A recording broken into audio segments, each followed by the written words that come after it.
Greeting fellow modelers. Welcome to another news update. Just a quick update.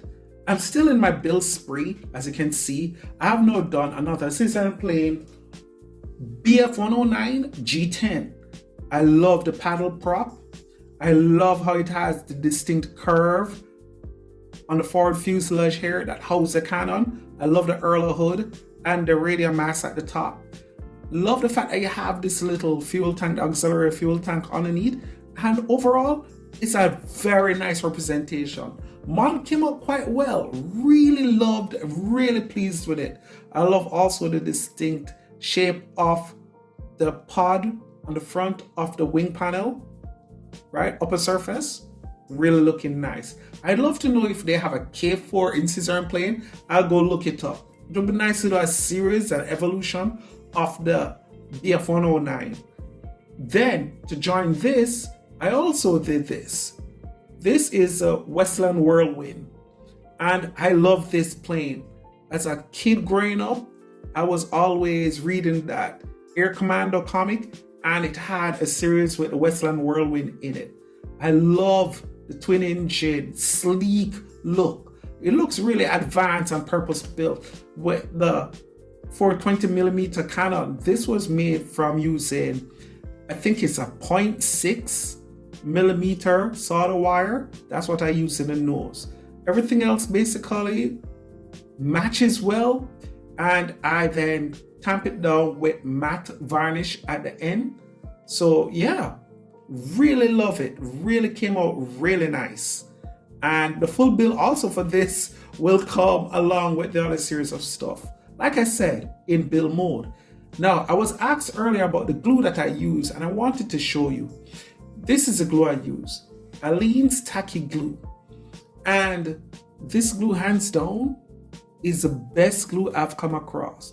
Now, how I use it is that I usually take off the top during the build, okay? And I would use either this, which came from a set of nail brush. I use a tip to then just take out what I need. So just take out that, and that much can do a lot. You don't need to soak the paper. You just need this tip. Keep the paper rigid still and hard so that you can just make the cut. Okay, now I know. Watch your mind, guys, watch your mind. Now, the other thing I also wanted to point out was how I do cuts. Now, there's a lot of debate how you can cut. Now, here is a spare copy of the G10 from Scissor & Plane, and I wanted to show basically how I do my cuts. Now, this is not a comprehensive tutorial. I'll do one in the future, but just to go through it. Some people cut on the outside, some people cut just on the inside. I cut on the line. All right. So when I'm cutting on the line, I use a steel rule. And usually I set my blade where it starts, where it stops. And whenever I start a new project, I always use a new blade. And that's it. Yeah? And then cut the underside.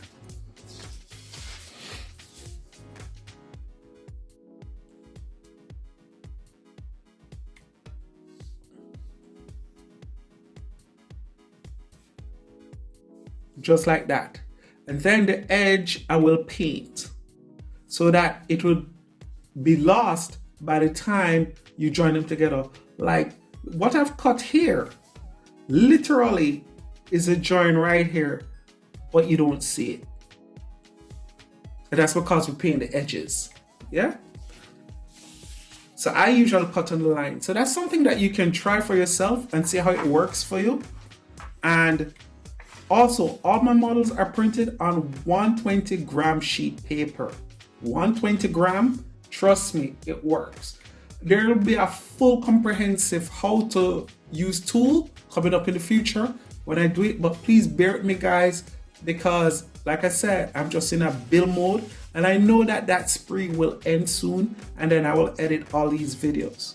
So up next, I'm not quite sure what I would love to do. There are several models I have in mind now, and one in particular I like is this baby. This is the Curtis SB2C3 Helldiver, and I love this particular model. It's fascinating to me. Halinsky was the one who sold me on it. They have a detail kit that I bought, and I have yet the courage to even attempt to cut that and build it. This model is the same one, and it's going to be a season plain beauty when I'm finished with it. I'd love to do this one this week.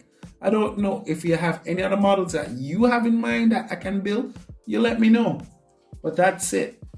When building the Typhoon, I need to also just point out some stuff to be careful of. Is the joining of the wing can be a challenge.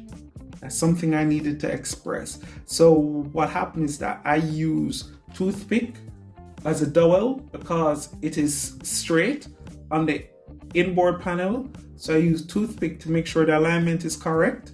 I also use a spare from it to form the flap here, the spoilers, and the thread.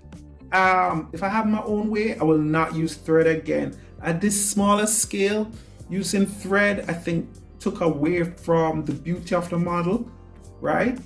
And yeah, forming the spinner, I will go through it in detail in the full build, but basically, it's just taking your time to get it formed right and using what I call my ball bearing tool. It's cake decorating tool, but they work wonders.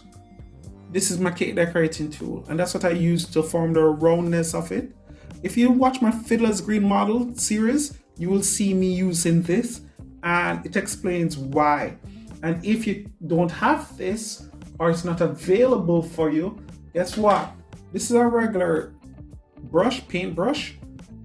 Here, you can use the edge of it to make it work, to make it happen. So you'd be fine. So what I love about the 100 series is that because they're to scale, you get to see what actual size is. And that's not bad. That's not bad at all. I mean, look at it. And then compared to the French bomber that I had before, I know I had to just bring it back because I love it. Here we go. Look at that. Look at the size of the aircraft. Not bad at all. So thanks for joining. Thanks for just following and subscribing. And I just really want to say I appreciate you all. Thanks for your patience in terms of not seeing me do any full build yet. Because like I said, I'm just building these things and I don't have time to edit. And spread the news about this hobby. It's great. I really appreciate each and every one of you. Thanks so much to my Patreon sponsors who make this happen. And all of you, take care, walk good. And as always, like I say, one love.